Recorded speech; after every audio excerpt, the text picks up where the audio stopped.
Where Oh yeah. is Dr. Oppy? Dude, Let's where have see you been, Dr. man? Oppy. He should be What in do you here. mean? You haven't been on, bro. Okay, remember I you was on 2 invited days you ago. invited me here, and I only have till 6:20. Yeah, I got Yeah, it. so you ought to make that the first thing, Canadian. Yeah. All right. So Dr. Oppy should be here in a couple of minutes. How are you, Dr. Oppy? How have you been doing? I'm fine. Do we want video or as well, or Video is not required. Video is not required. We just want to make You sure, wouldn't, first of you all, wouldn't be able to do video anyway because the room's too big. Video puts a 25-person limit on the room. Okay. Dr. Oppy, first of all, I want to make sure you are fine with the event being recorded. yeah, that's fine. That's fine. And Dr. Oppy, there's one question I want to ask you. I prefer to ask you in private, but I guess I couldn't get to you. Basically, there is a presuppositionalist apologist who is a friend of mine who wanted to ask you a couple of questions today before the hour Q&A starts. And I don't know how you feel about that, so I didn't actually want to do it without your permission. So how do you feel about that? Do you believe that we should go ahead with something like that? So when would that happen? Uh, now. Yeah, now. That's probably okay. That's okay. Yeah. Brief back and forth, 10 minutes. And if you do not like it or are not interested in it, we do not want to in any way sidetrack or anything. Just say, and it's just 10 minutes. He simply want to converse with you. He's a big fan of your work and is simply interested in asking you a couple of questions, if that's okay. That's absolutely fine. Okay, so we have your permission to record. I want you to meet a friend of mine. Wait, he just left. He's a very interested in philosophy. So let me just check that. Let me just check that my thing is working. The recording thing. Okay, should be good.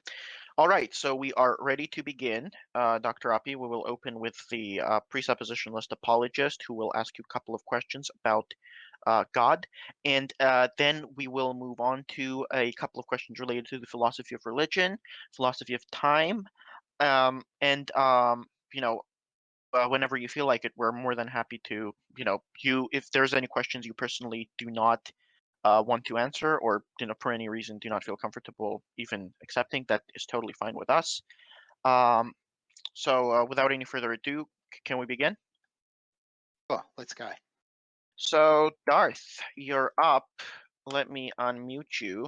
Darth, you're up. Great, Professor Oppy, and please get your word out. Darth.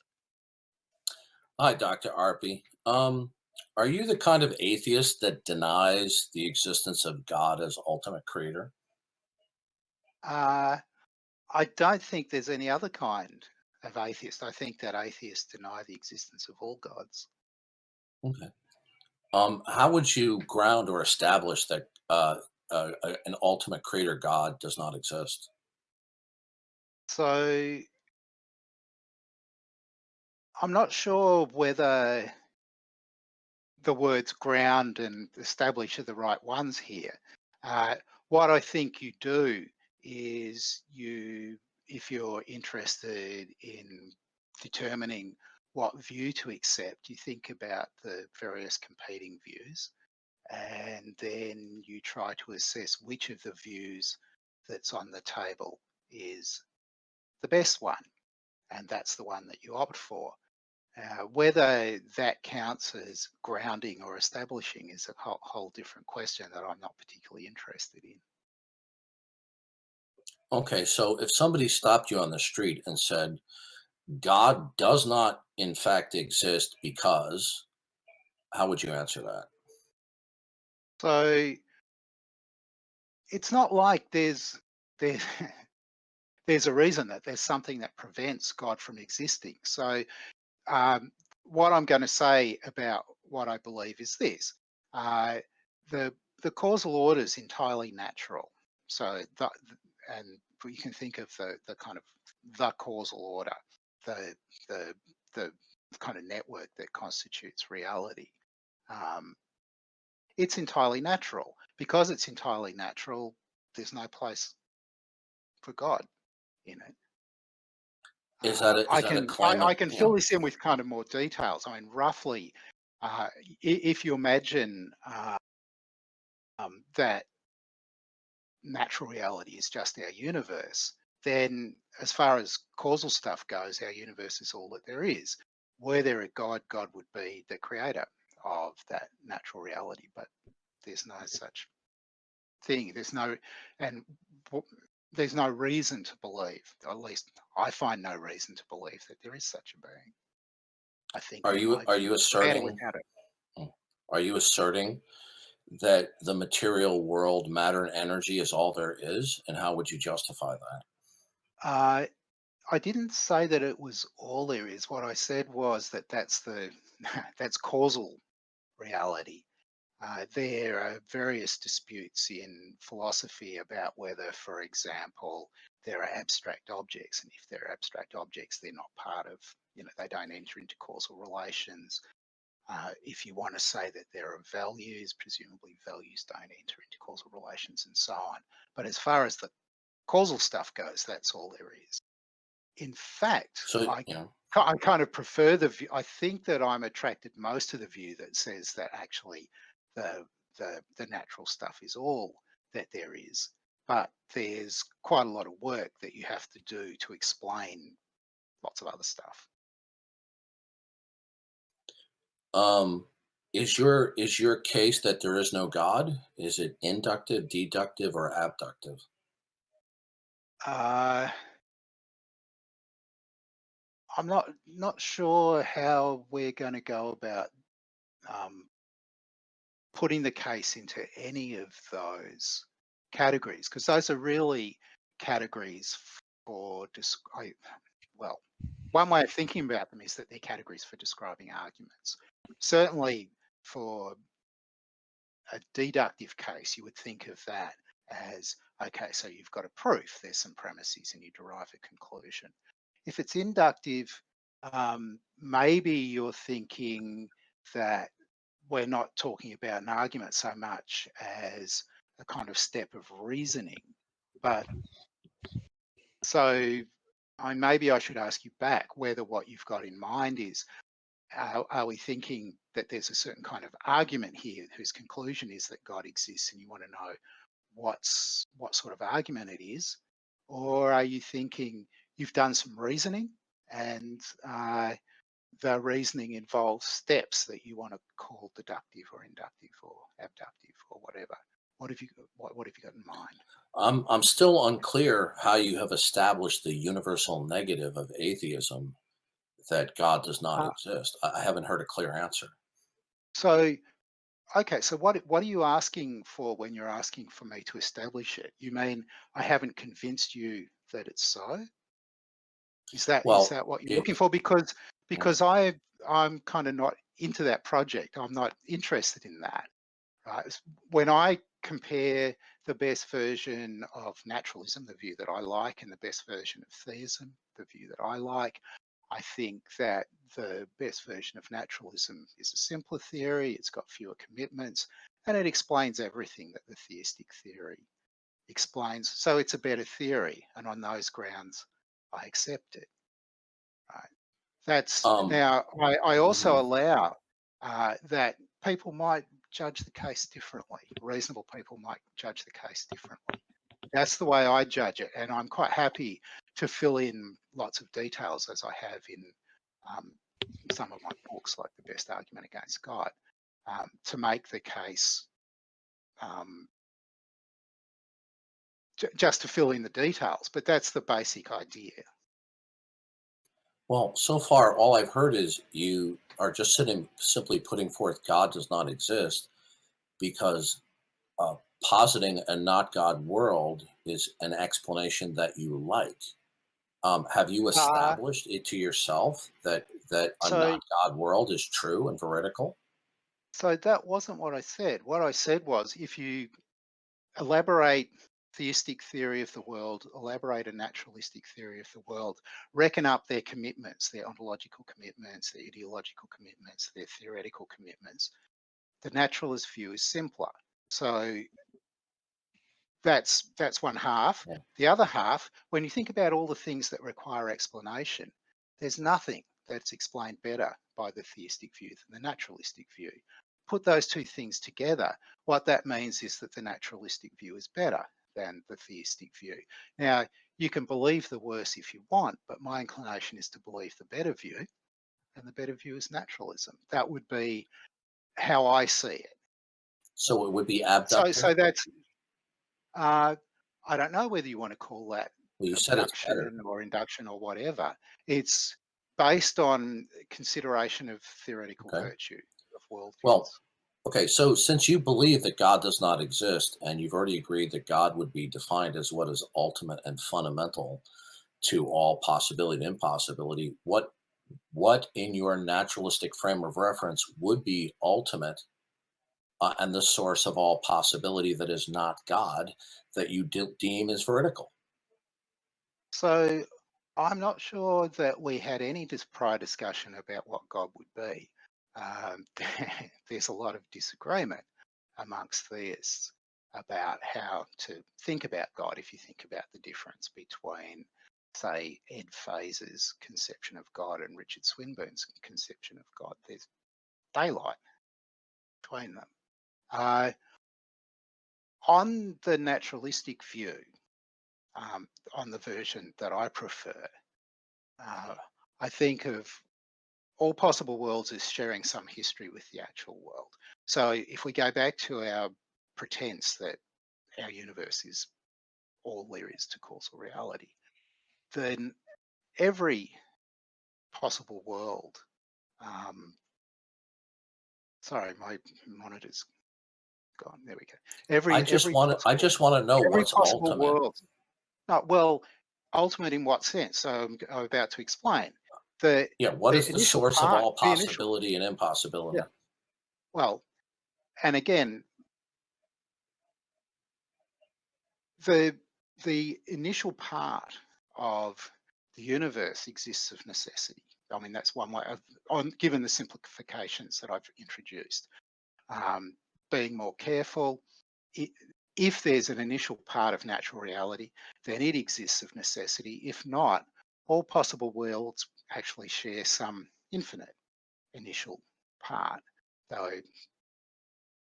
different possible worlds diverge from one another, right? So I mean, I'm not really hearing a clear explanation why God doesn't exist.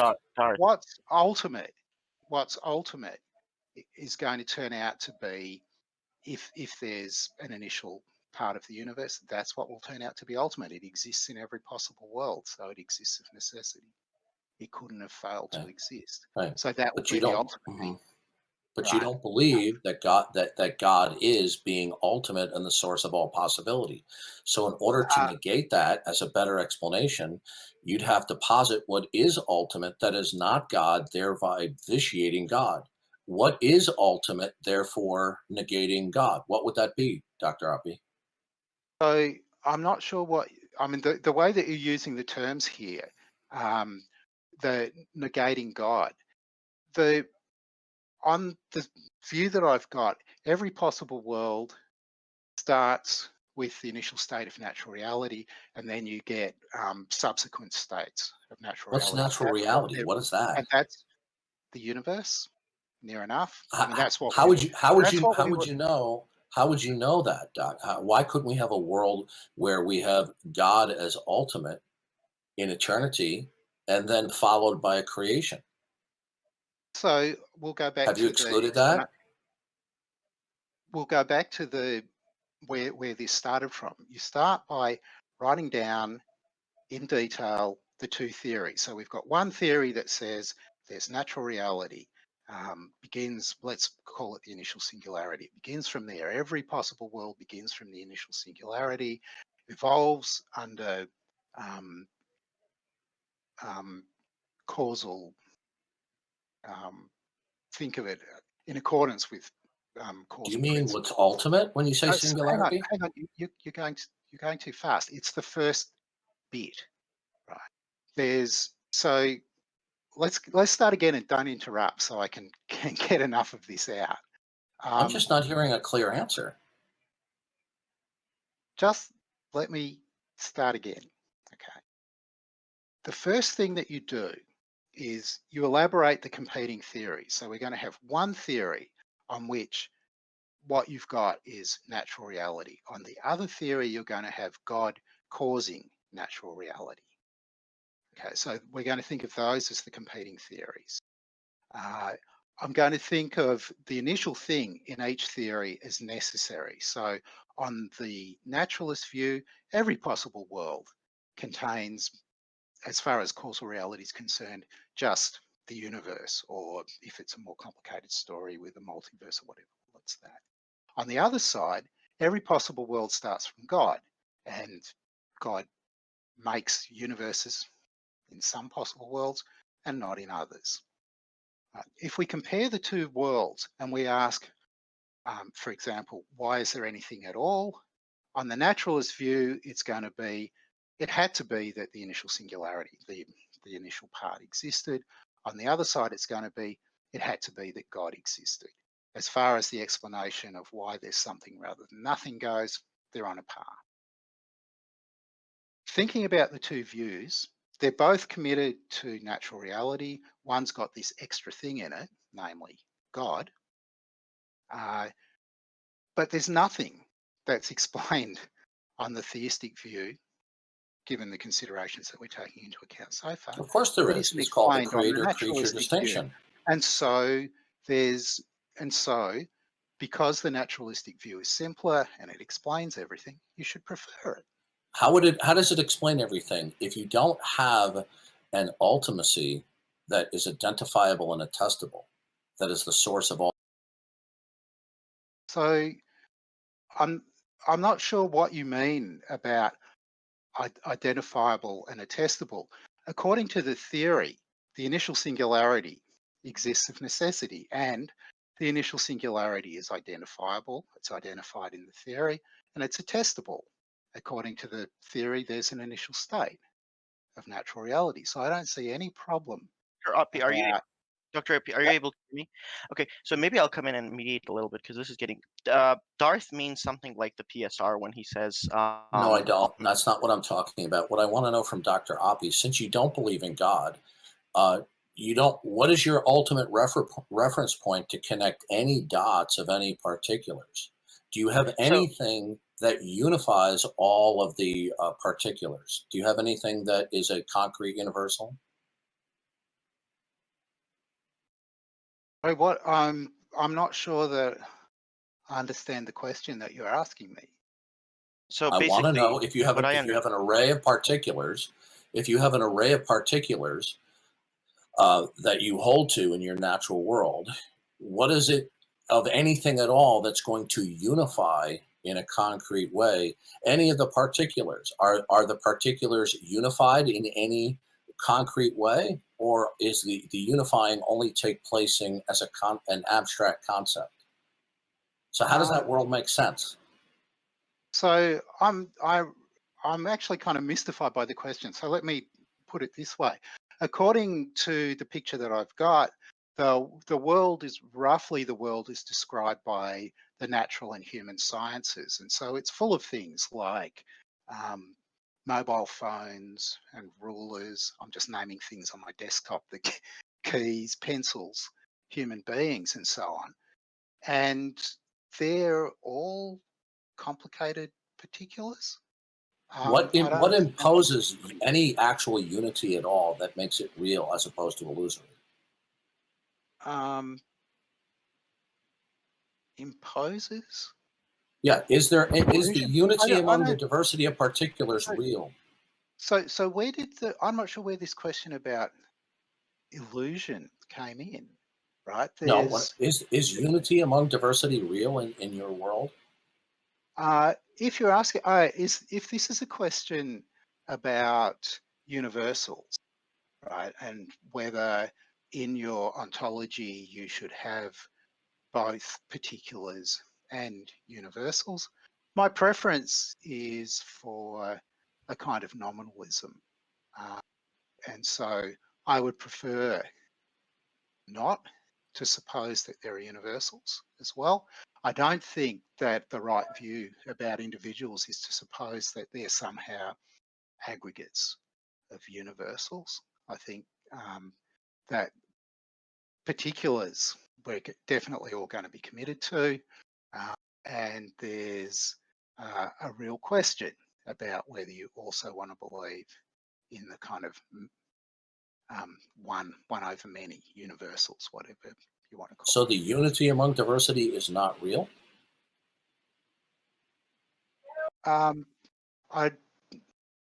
That's not the way that nominalists usually go. So a nominalist will suppose, for example, that it's, suppose I've got a red ball. They'll suppose it's true that the ball is red, but they won't suppose that what makes that true is that there's a universal redness that inheres in the particular, the ball. They'll have a different story to tell. There's a bunch of different philosophical accounts that you can give at this point, besides the realist account. I'm not I'm not understanding. sure, Is is that what any you're asking? unity real in your world, Dr. Oppy? Your well, time is up sure. now. It's been more than Sure. 15 minutes, so we'll have to move on to the AMA. But yeah, Dr. Oppy, answer the question, and then we have to move on in the AMA. Darth Is has to unity go in. real? Okay, Is any unity sure. real, and what? Sure. So unity Okay. just means you can count things. So there's dozens of books on the shelf behind me. Of course, unity's real. Each one of them's a single book. Okay. So Dr. Oppy, are you able to hear me right now? Is my audio coming in clear? Yeah. Okay. We have to move on. Thank you, Darth. We had you for 20 minutes. And I think it's time to move on. Thank you so much, Dr. Oppy, for that engagement. I honestly didn't know how it would go because, you know, he's a presuppositionalist. It's a little bit of a new approach, novel approach. So thank you so much for taking your time. And are we ready to move on?